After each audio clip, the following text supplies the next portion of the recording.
It's Kingslayer time again, ladies and gentlemen. And today I would like to talk about a little bit about the recent things I, so to speak, discovered on the last ranked session, as most of you guys have probably seen it. I'm really just trying to give like a few things that I've learned there out there, because maybe one or the other can maybe have some, maybe one or two good takeaways from that.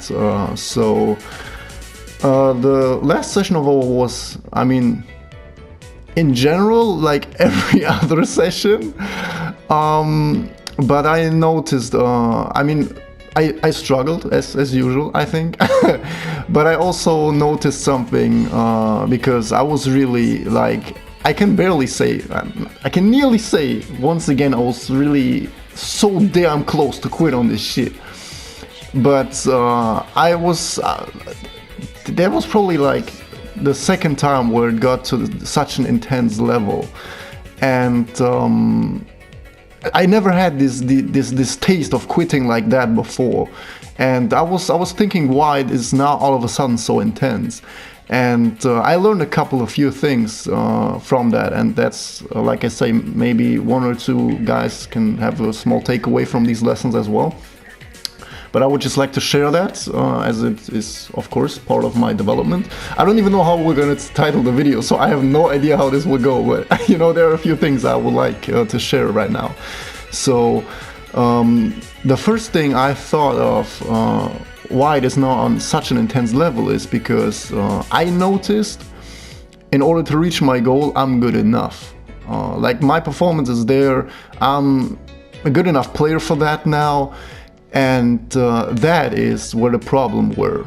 That's where the problem was at. Like you probably remember, like I mean, I still have it, but we're always used to say I'm not good enough. Like I'm happy. Like this was very often my own self-doubt, and I'm happy I was able to deal with this shit. Like finally, bitch. Like this was oh my goodness, man. It was such a big demon inside myself. But the problem was that due to the fact that I was finally able to eliminate that shit, it's not like arrogance or something. It was just, it's just the pure truth that I'm good enough. It's just that I didn't notice that when I was doing the session. I just noticed afterwards. That's like I said, probably the first takeaway here is that I approached with the expectation to reach my goal every time, and this can kill you. This can straight away kill you, because when you enter something where you get thrown into so many situations where you barely have any percentage of affection, where you can barely affect anything, and you throw yourself into situations like that with the mindset, I deserve that, what is at the end of this? This gives you this privileged mindset of, I was still, as you could see, I was still willing to work for it and everything. I was still really trying hard and really looking for, like, for example, punishments or openings in my opponent's defense and such. So practically I was still working, but in my mind I stayed rigid. And if as an athlete, when you have a rigid mindset, this shit gonna kill you, because what gonna happen is, when you put yourself into these type of situations, when you have this privileged setup of deserving something at the very end because you're good enough, I settled for that, and my mind became so rigid. And what happens is, when you throw yourself into these type of situations, when tough times come up, which they will, you're not willing to work through that anymore as you used to. And I was going again and again and again through so much bullshit, and then I reached a point where I was like, I'm not doing that stuff I'm not doing that shit to myself anymore. I know I'm good enough. Why am I sitting here and doing this shit to me? This is you don't want to have a rigid mind. That's what I now notice and learn. That's why I'm happy I pushed myself so far again. Because if I'm not going all in, I don't want to leave anything on the table. And if I'm not going all in, how am I supposed to learn then? How am I supposed to learn when I just stay in a comfort zone of playing 2 hours and then what do you gauge this off of? I learned something today when you didn't even put your whole 100% in. Like this, anything else doesn't make any sense to me. But this was, like I said, that's where I noticed practically I was working, but in my mind I was so rigid because I was already holding my trophy.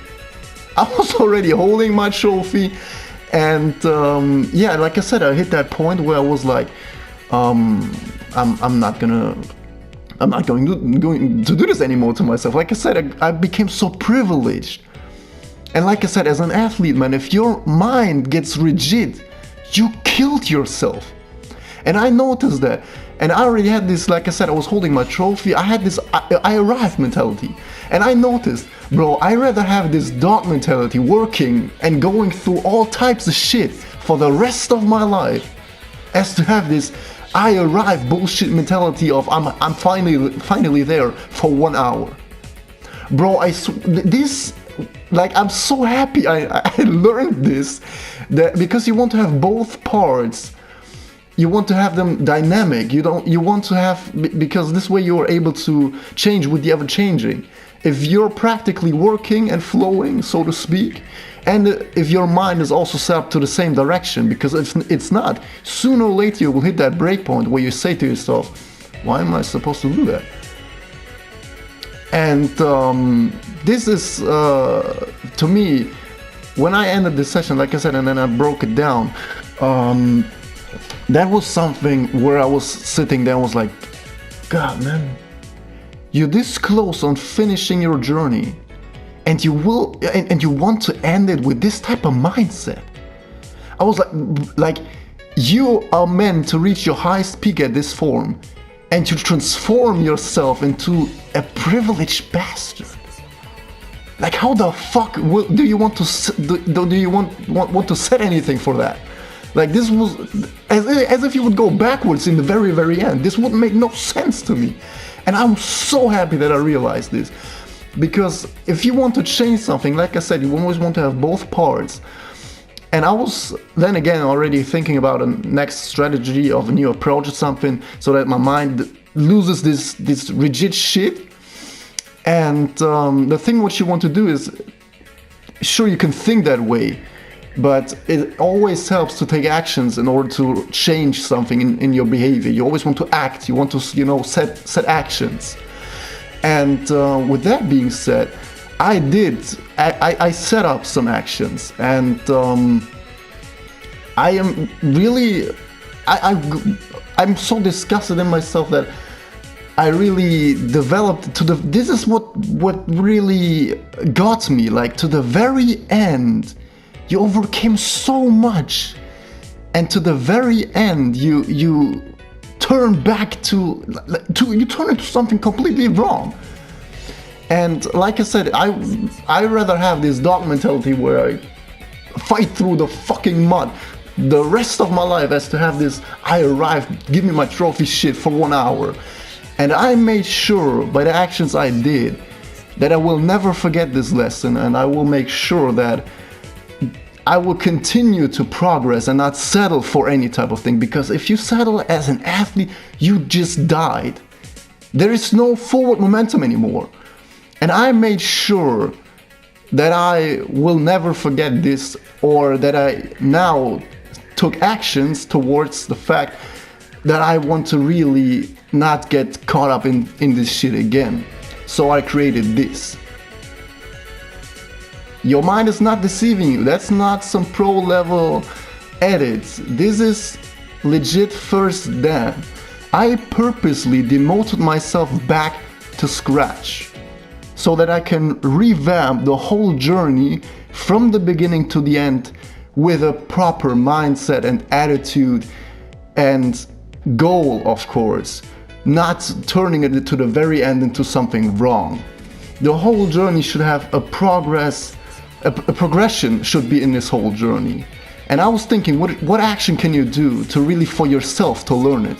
That's how I mentioned earlier. If I don't put my 100% in, how am I supposed to gauge this off that I learned something?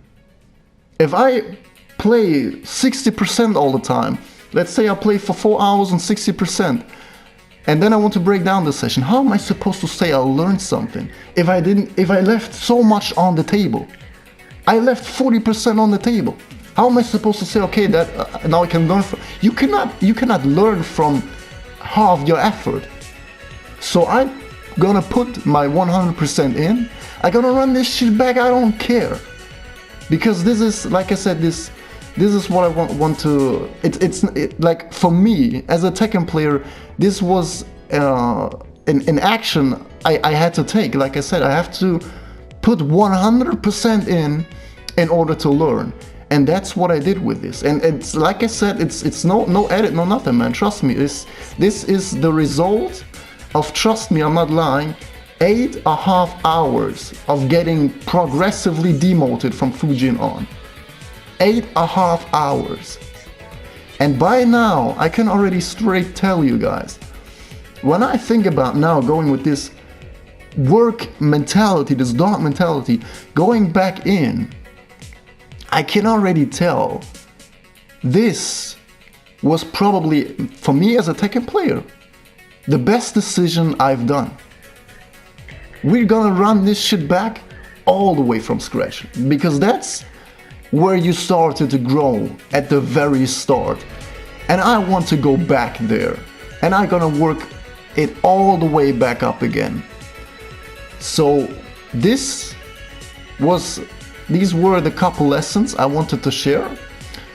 And I'm now not sure when I will be able to play ranked again, because this weekend I'm kind of busy with some shit. I got a few things popping off.